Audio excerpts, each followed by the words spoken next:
Mesdames, Messieurs, effectivement, je vais vous parler d'un aspect méconnu de l'histoire de Fermat.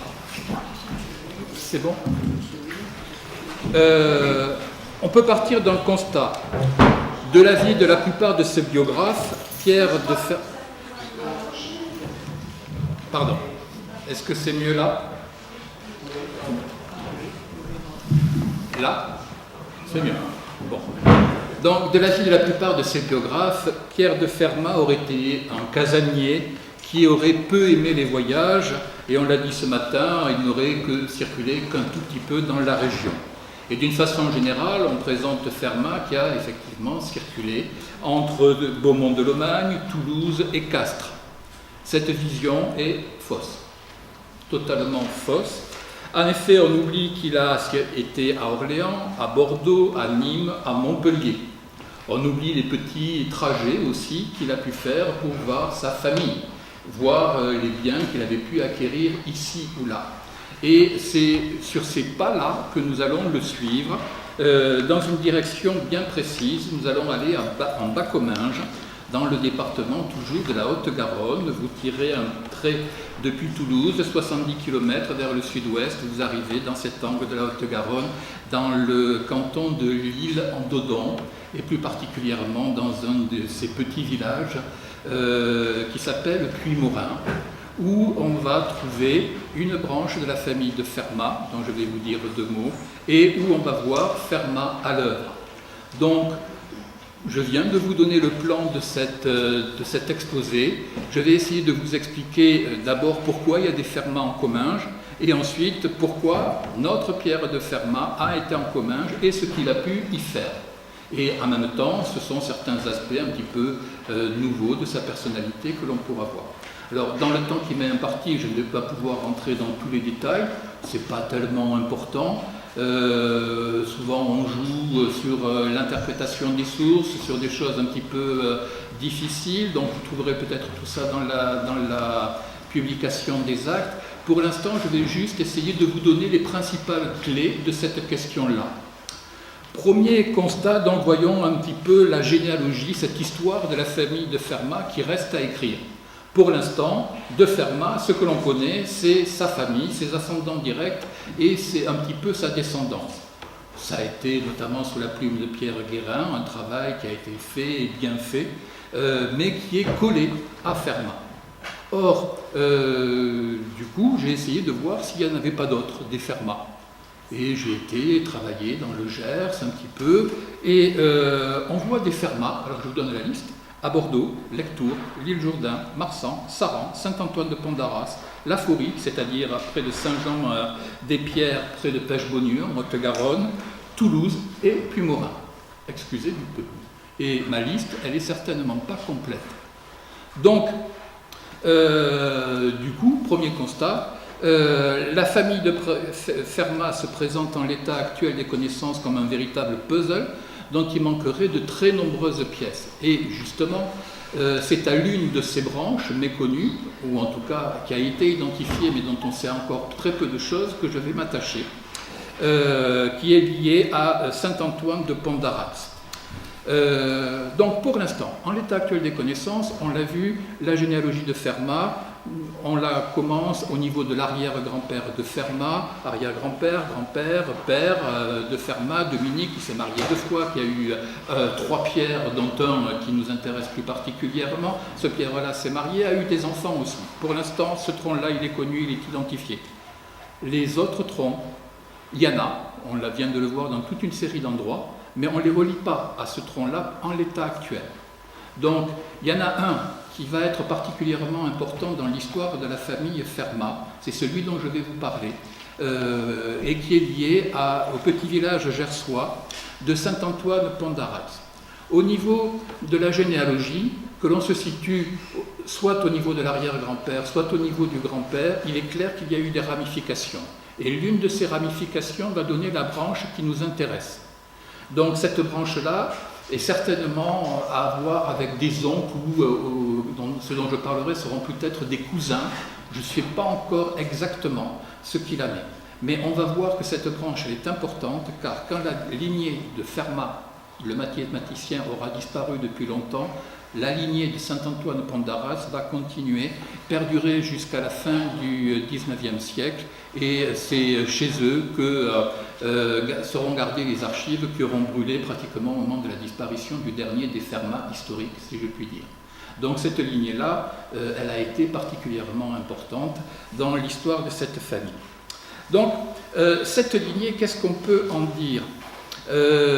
Bien qu'on la voit apparaître avec un certain Jean Fermat, que j'identifierais comme l'oncle ou le grand-oncle, je ne sais pas exactement, du mathématicien. Il serait né vers 1550, mort après 1616, c'est un marchand qualifié d'homme honorable dans les textes, et c'est lui qui serait, notez bien que j'emploie le conditionnel, le premier à s'implanter à Saint-Antoine Pont d'Arras, où il va faire souche. Il va épouser une certaine Jeanne La Bonnefond, qui va lui donner pas moins de 8 enfants.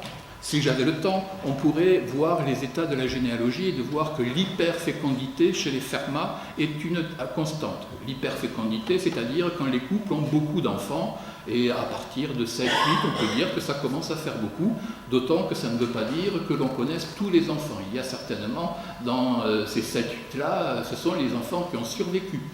Pour beaucoup, on peut penser que... là, pour l'instant, tout va bien. On est dans le cadre de cette famille. Dans le cadre de cette famille, on ne connaît que 8 enfants. Et sur ces 8 enfants, il y en a 4 qui nous intéressent. 4 qui sont tout d'abord curieux. D'abord, on a un Jean, que je vais appeler 1, qui va nous donner une branche qui va aller s'implanter à Bordeaux et qui va faire florès jusqu'au XVIIIe siècle. On a un Jean 2, qui lui va venir à Toulouse. Et pour le coup, il est sacrément intéressant pour l'historien toulousain que je suis, parce que ce Jean II qui vient au moment, qui est peut-être donc le cousin de Pierre de Fermat, il arrive de Beaumont-de-Lomagne ou Saint-Antoine Pont d'Arras, comme vous voulez, eh bien, il va être bombardé, Capitoul de Toulouse, où il va être Capitoul 2 fois. En l'état actuel des connaissances, ce que l'on sait, c'est qu'il est représentatif des pratiques des professionnels des Fermat. C'est un marchand, alors je sais que le mot, certains ne l'aiment pas, c'est un trafiquant au départ, c'est-à-dire qu'il vend un peu de tout. C'est un marchand boursier, qui est un grossiste, et qui va évoluer, comme l'avaient fait sans doute ses prédécesseurs, ses grands-pères, oncles, etc., vers la banque, c'est-à-dire qu'il prête de l'argent, concrètement. Et pour autant que l'on puisse le savoir d'après les archives que j'ai vues, c'est un gros marchand, c'est-à-dire une grosse fortune. Ce qui me permet de souligner cette idée importante pour comprendre l'histoire des Fermat et de notre Fermat en particulier, les Fermat étaient riches. Certainement très riche, dans des proportions qu'on ignore, mais il faut quand même garder présent à l'idée qu'en 1631, lorsque le Fermat qui nous intéresse, Pierre de Fermat, le mathématicien, le génie, va arriver à Toulouse, sa famille va payer, rubis-sur-l'ongle, 43 500 livres pour un jeune homme de 25-26 ans, et comme ça, du jour au lendemain, on paie cash. C'est pas rien pour cette époque-là. Donc, il y a 2 gens. 2 gens, c'est pas la première fois. Rappelez-vous, on a ce problème de la naissance des 3 Pierres. Là, il y en a 2, au moins 2. Après, on trouve 2 Antoine. Donc, un, on ne le connaît pas, on ne sait pas trop ce qu'il est, le dernier. Par contre, l'autre, c'est celui dont je vais vous parler, dont je sais très peu de choses, mais qui m'intéresse, pour une raison simple. D'abord, parce que lui aussi, il vient à Toulouse, et lui aussi, il est Capitoul. Bon, dans la même génération, c'est un tir groupé. Alors, il faut bien comprendre la situation. Nous avons des gens qui viennent de Lomagne, qui arrivent, et sur la même génération, tir groupé. Nous avons 2 enfants qui vont investir le capitoulat, où ils vont faire souche, et Pierre de Fermat, qui lui va s'implanter dans le Parlement. Donc, on se situe d'emblée au niveau d'une famille qui arrive avec des intentions de s'installer dans l'oligarchie toulousaine, et qui ne fait pas semblant, qui va se donner les moyens et les moyens politiques. Je n'ai pas le temps de le développer ici, mais bon. Donc, il y aurait aussi beaucoup de choses à dire, parce que ce sont des gens qui viennent de Lomagne, ce sont des Gascons. Quand ils viennent, eh bien, ils retrouvent au capitoulat des gens de Lomagne, dont un qui va être le grand copain de Fermat, Jean-Georges de Saligné. Quand je dis grand copain, je peux le prouver, je sais que certains y tiennent beaucoup. Fermat lui écrit une lettre pour avoir son avis, pour connaître avec qui il peut marier sa fille. Donc, en général, et avec Jean-Georges Saligné, qui sera capitoul et syndic de la ville de Toulouse, c'est-à-dire c'est pas rien au sein du capitoulat, eh bien, il va avoir une activité importante à Beaumont-de-Lomagne au moment de la fronde. J'aurai l'occasion peut-être d'y revenir. Donc, cet Antoine m'intéresse plus particulièrement, donc marchand lui aussi, qui accède au capitoulat. Pourquoi? Parce qu'il va se retrouver en Comminges. Comment? Je ne sais pas trop. Mais qu'est-ce qu'il a attiré? Ben, le mariage. Au moins ça.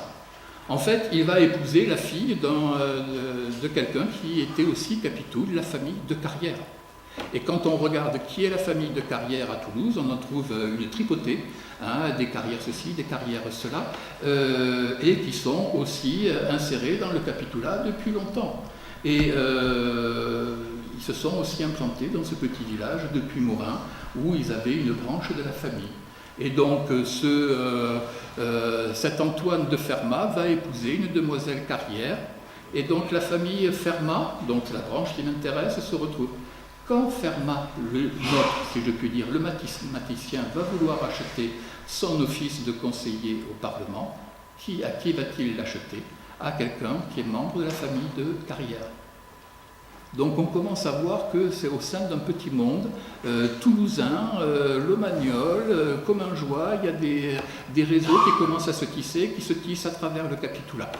Donc on se retrouve à Puymorin.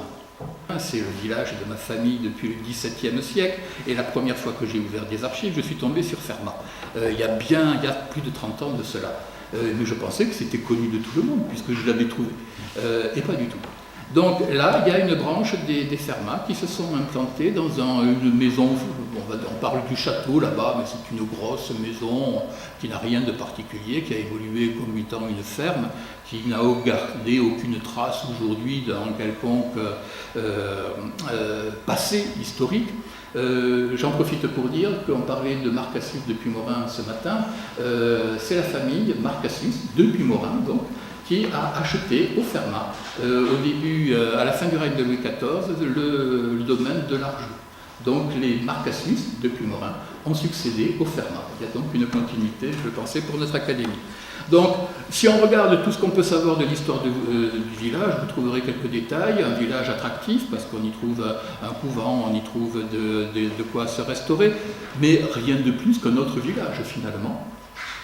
Il n'y a rien qui attire plus particulièrement. Simplement, une famille, à un moment donné, a trouvé une sorte, même pas d'une seigneurie, un domaine où on s'est bien implanté, où se sont sentis bien, et où la vie maritale a fait que les Fermat se sont retrouvés là. Donc, les Fermat, les Carrières, tout ça commence à bien fonctionner, nous montre qu'il y a des réseaux qui fonctionnent. Il me reste maintenant à essayer, je passe très rapidement, oui, il y a quelque chose qu'il faudrait quand même que je dise, c'est qu'un capitoul qui va, comme aujourd'hui, un Toulousain qui irait à Puymorin, bon, pour les week-ends, pour les vacances, peut-être pour se délasser, mais enfin, et ce Carrière, il va s'implanter à Puymorin. Une fois qu'il s'est retiré des affaires, en quelque sorte, à Toulouse, eh bien, il va terminer sa vie à Puymorin, et il va avoir à cœur de s'y implanter. Et il s'y implante en mariant ses enfants, notamment l'une de ses filles avec le plus beau parti du coin, la famille de Palissard, notez bien cette famille de Palissard, il faudra que je vous en reparle dans un moment, qui est les juges-mages du chef-lieu de Chapitelony. C'est le plus beau parti du coin, la famille la plus puissante du coin. Tout de suite, un mariage, on ne peut mieux placer. On voit aussi que De Carrière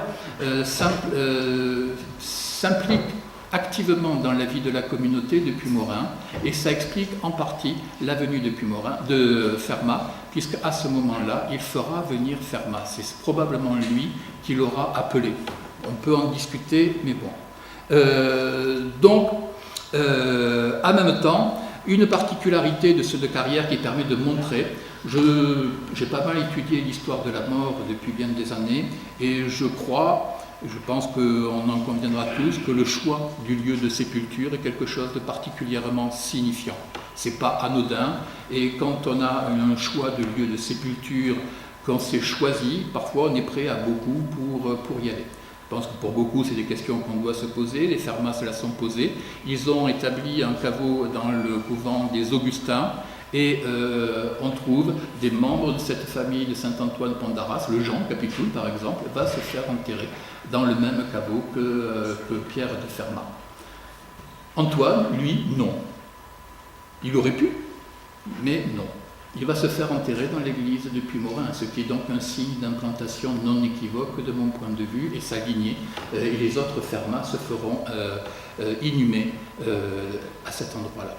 Donc, voilà un petit peu les données du problème. Maintenant, arrivons au cœur de mon sujet, dans le temps qui me reste. Qu'est-ce que Fermat est venu faire dans ce trou comme un joie? Vraiment excentré sur une carte, où il y a des périodes de l'année où on ne peut pas circuler. Là, déjà, il faut se rappeler le contexte. Nous sommes à cette époque-là en 1651. 1651, c'est une période de crise grave pour la monarchie. Nous sommes au cœur de la Fronde. C'est une période aussi où la région connaît une des plus grandes pestes de son histoire.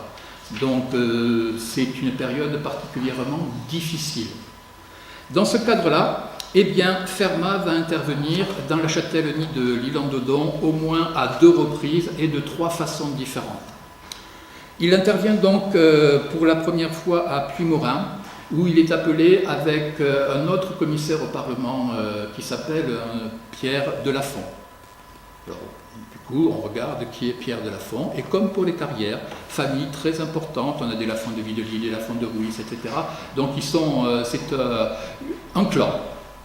Un clan qui s'est très bien implanté depuis le XVe siècle dans les instances toulousaines, le Parlement, le Capitolat, donc on gravite là encore au sommet des élites, et c'est un de ces Lafont-là qui est avec.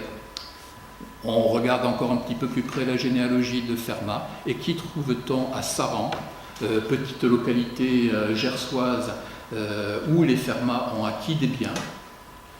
Guillaume de Lafont. Je vous l'ai dit, c'est un petit monde et on voit que petit à petit ce réseau-là commence à se tenir, c'est toujours un petit peu là. Que viennent faire ces 2 conseillers au Parlement de Toulouse, ce qui est quand même pas rien, dans un petit village crotté du Comminges? Ils viennent en tant qu'auditeurs des comptes. Alors là, pour le coup, c'est un scoop.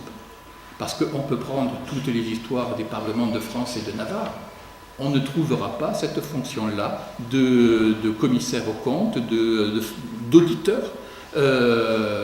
surtout à ce niveau-là de fonction, ça n'existe pas.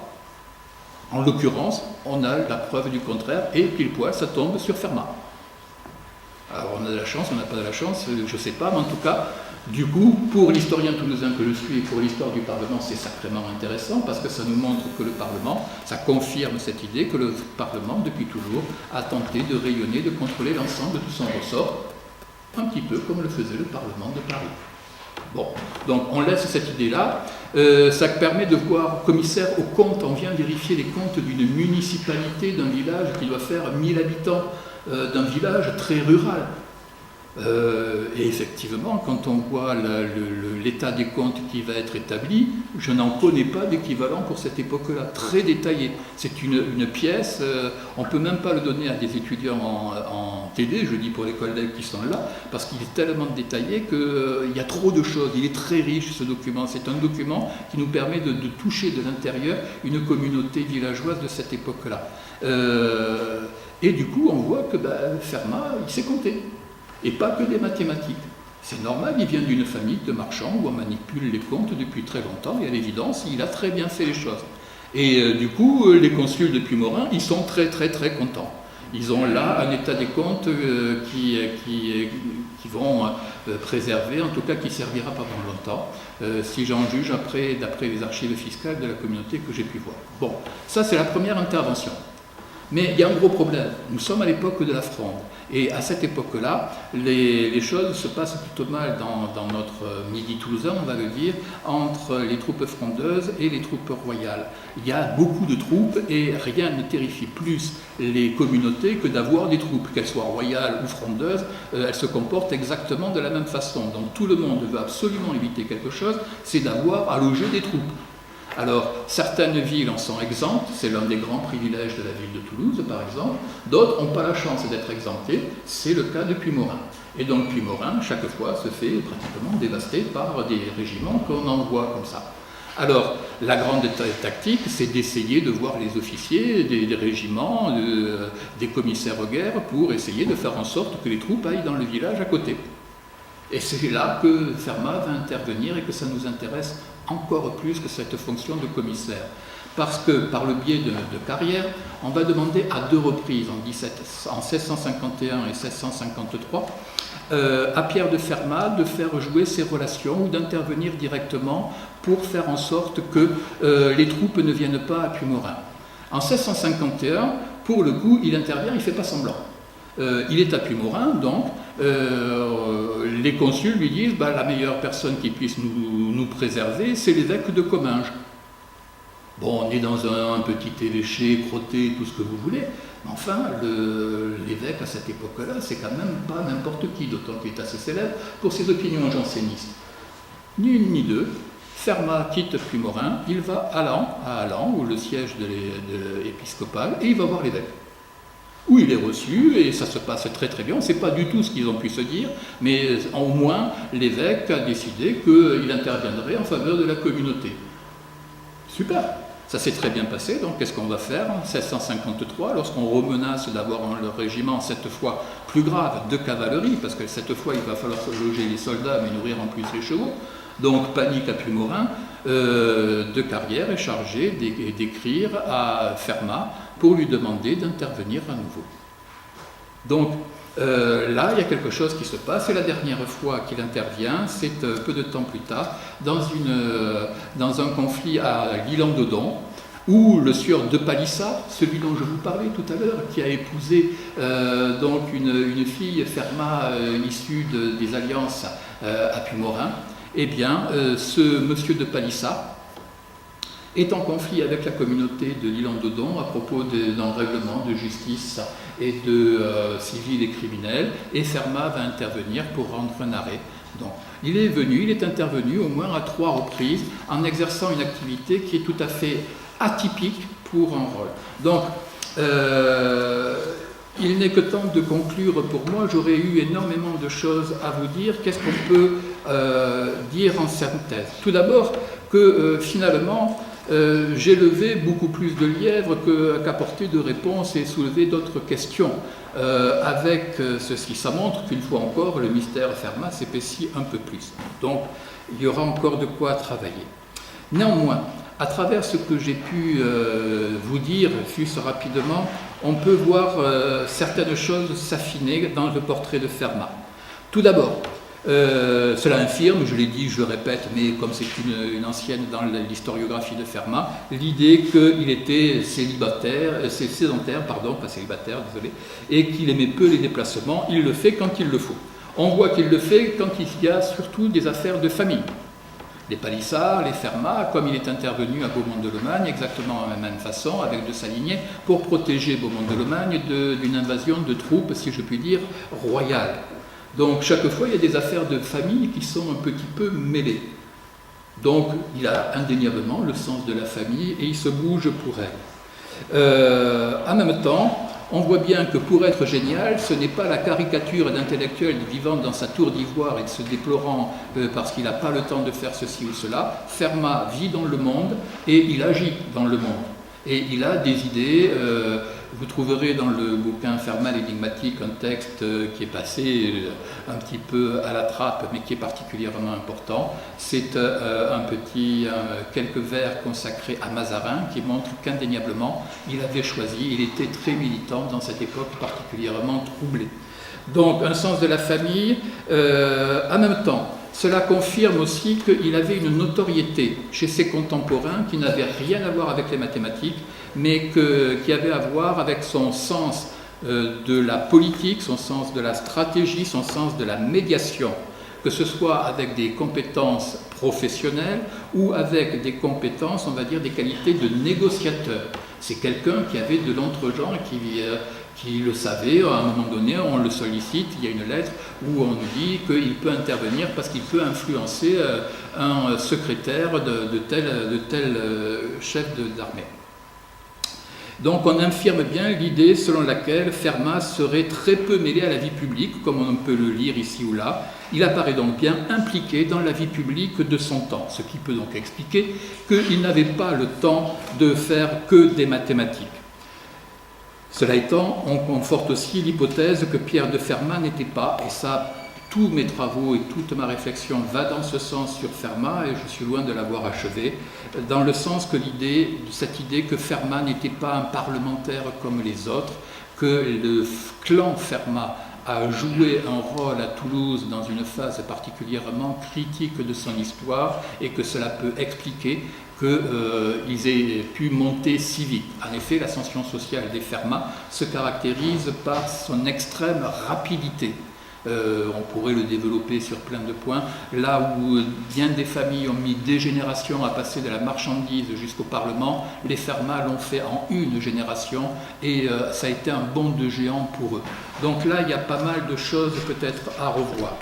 Nous voyons en même temps que, et je terminerai là-dessus, que dans l'histoire de la famille Fermat, eh bien, il y a Pierre de Fermat indéniablement et à l'évidence. Mais on a aussi d'autres Fermat qui gagneront aussi à être étudiés parce qu'à travers eux, nous aurons certainement des éléments nouveaux ou en tout cas qui nous permettront de voir l'histoire méridionale en général et celle de Toulouse en particulier sous un jour différent.